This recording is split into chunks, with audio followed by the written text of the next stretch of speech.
জম্মু কাশ্মীরের ডোডায় ফের সেনা জঙ্গি গুলির লড়াই চলছে এবং বিস্ফোরণে ইতিমধ্যেই দুজন সেনা জওয়ান তিনি আহত হয়েছেন। ভোর থেকে গুলির লড়াই চলছে এবং সেনাদের উদ্দেশ্য করে জঙ্গিরা গ্রেনেড ছোড়ে। বিস্ফোরণের জেরে দুজন সেনা জওয়ান আহত। গত সোমবারই ডোডার দেসা জঙ্গলে সেনা জঙ্গি গুলির লড়াই হয়। সেই গুলির লড়াইয়ে 5 জন নিহত হয়েছিলেন। নিহতদের মধ্যে ছিলেন দার্জিলিং নিবাসী ক্যাপ্টেন ব্রিজেশ থাপা।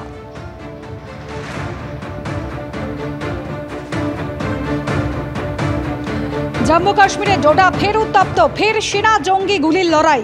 ইতিমধ্যেই গত সোমবার দেসা জঙ্গলে যে গুলির লড়াই চলেছিল সেনা এবং জঙ্গিদের মধ্যে, তাতে 5 জন নিহত হয়েছিলেন। আজ ভোর থেকে ফের গুলির লড়াই চলছে, তাতে 2 জন সেনা জওয়ান আহত হয়েছেন।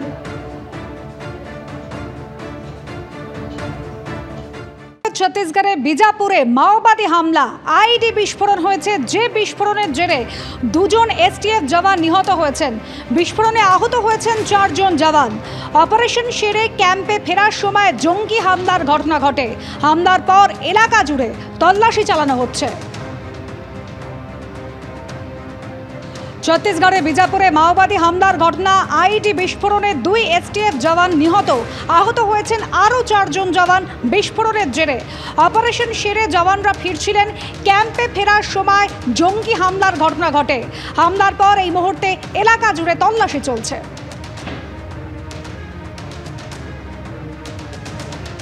অবশেষে কুলতলি কাণ্ডের মূল অভিযুক্ত সাদ্দাম সর্দার, তাকে গ্রেপ্তার করল কুলতলি থানার পুলিশ।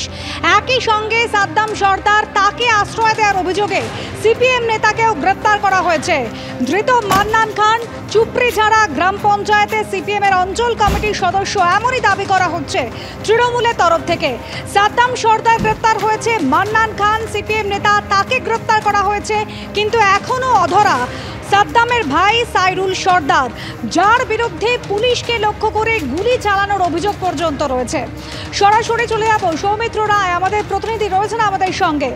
সৌমিত্র, ঘটনা ঘটার 3 দিনের মাথায় গ্রেপ্তার করা হলো সাদ্দাম সর্দারকে। ঠাকুরাইন নদী, যেখানে ভেড়ির পাশে আলাঘরে লুকিয়েছিল সাদ্দাম সর্দার, এরকমই জানা যাচ্ছে। কিভাবে তার খোঁজ পেল পুলিশ, কিভাবে গ্রেপ্তারি? একদমই, দেখো, পুলিশ সূত্র মারফত যেটা জানা যাচ্ছে যে পুলিশের বিভিন্ন সোর্স এবং গোপন সূত্র থেকে পুলিশ খবর পেয়েছিল যে এই যে চুপড়িঝাড়া এলাকার কুলতলি থানার অন্তর্গত এই চুপড়িঝাড়া এলাকায় গা ঢাকা দিয়ে রয়েছে সাদ্দাম সর্দার, কুলতলি কাণ্ডের মাস্টার মাইন্ড।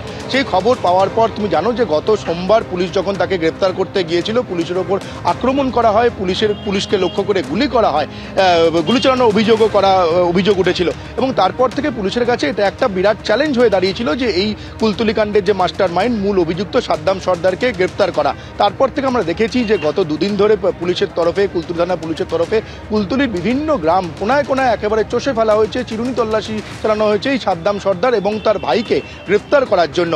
কিন্তু গতকাল রাত্রিবেলা যেটা জানা যাচ্ছে যে গতকাল একেবারে মাঝরাতে পুলিশের কাছে যখন তার সোর্স মারফত খবর আসার পর কুলতলি থানার পুলিশ আধিকারিকরা তো ছিলই, তার সঙ্গে বারুইপুর জেলার পুলিশ আধিকারিকরা মিলে একটা বড় টিম তারা কুলতলির থানার অন্তর্গত এই যে চুপড়িঝাড়, এই চুপড়িঝাড়ে তারা হানা দেয়। সেখানে হানা দিয়ে যে মাছের ভেড়ি, সেই মাছের ভেড়ির মাঝখানে একটা কুঁড়ে ঘর, তুমি দূর থেকে দেখলে এটা বোঝার জো নেই যে এই কুঁড়ে ঘরে কেউ থাকতে পারে বলে। কারণ প্রথমত কুঁড়ে ঘর, তারপর এই কুঁড়ে ঘরটা একেবারে ভাঙাচোরা অবস্থায়। এই কুঁড়ে ঘর থেকেই কালকে কুলতলি কাণ্ডের যে মূল অভিযুক্ত সাদ্দাম সর্দার, তাকে গ্রেপ্তার করা হয়েছে। এবার তুমি যে প্রশ্নে আসে, তোমার প্রশ্নের উত্তরে আসি যে কিভাবে পুলিশ এই মূল যে অভিযুক্ত এই সাদ্দাম সর্দারকে অ্যারেস্ট করলো। যেটা পুলিশ সূত্র মারফত জানা যাচ্ছে যে গত সোমবারের পর সোমবার দিন যখন অ্যারেস্ট করতে গিয়েছিল এই সাদ্দাম সর্দারকে, তিনি পালিয়ে গিয়েছিলেন এবং তার শোবার ঘরের খাটের নিচের যে সুড়ঙ্গ পথ, সেই সুড়ঙ্গ পথ ধরেই পালিয়ে গিয়েছিল এই সাদ্দাম সর্দার, পুলিশের তরফে এমনটাই অনুমান। তারপর থেকে পুলিশ এই সাদ্দাম সর্দারের যে মোবাইল ফোন, সেই মোবাইল ফোনের টাওয়ার লোকেট করছিল। কিন্তু টাওয়ার লোকেট করতে গিয়ে যেটা পুলিশ আধিকারিকদের সম্মুখীন হয়, পুলিশ আধিকারিকদের সমস্যা হয় মোবাইল ফোনের টাওয়ার লোকেট করতে, সেটা হচ্ছে সাদ্দাম সর্দার সর্দারের যে মোবাইল ফোন, সেই মোবাইল ফোন সুইচ অফ অবস্থায় ছিল, তার ফলে এই টাওয়ার লোকেট করার ক্ষেত্রে যেটা সমস্যা হচ্ছিল। তারপর যেটা পুলিশ সূত্র মারফত জানা যাচ্ছে যে গতকাল কিছুক্ষণের জন্য হলেই সাদ্দাম সর্দার তার মোবাইল ফোনটা সুইচ অন করেছিল। মোবাইল ফোনটি অন করার পরই তার এই মোবাইল ফোনের টাওয়ার লোকেট করে এই যে চুপড়িঝাড়া এলাকা, সেই এলাকা থেকে এই সাদ্দাম সর্দারকে অ্যারেস্ট করেছে। শুধুমাত্র সাদ্দাম সর্দার নয়, তার পাশাপাশি স্থানীয় সিপিএম নেতা মান্নান খান, তাকেও অ্যারেস্ট করেছে কুলতলি থানার পুলিশ আধিকারিকরা।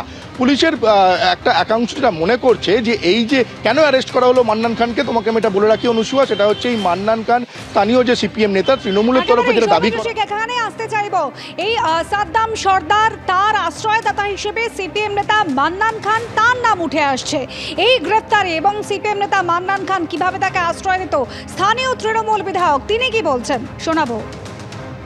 এই ঘটনার সঙ্গে আমি মনে করি যে সিপিএমের যেমন প্রত্যক্ষভাবে যোগ আছে, এবং এইটা তদন্ত হলে দেখবেন আরও অনেক সত্য বেরিয়ে চলবে। তারা হয়তো শাসন ক্ষমতায় চলে গেছে, কিন্তু তার স্বভাব পরিবর্তন হয়নি।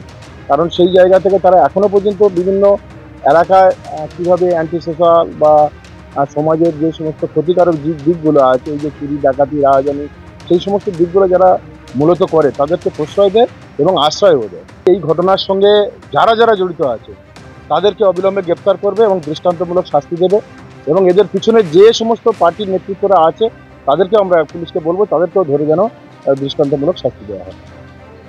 এই ধৃত মান্নান খান চুপড়িঝাড়া গ্রাম পঞ্চায়েতে সিপিএম এর অঞ্চল কমিটির সদস্য।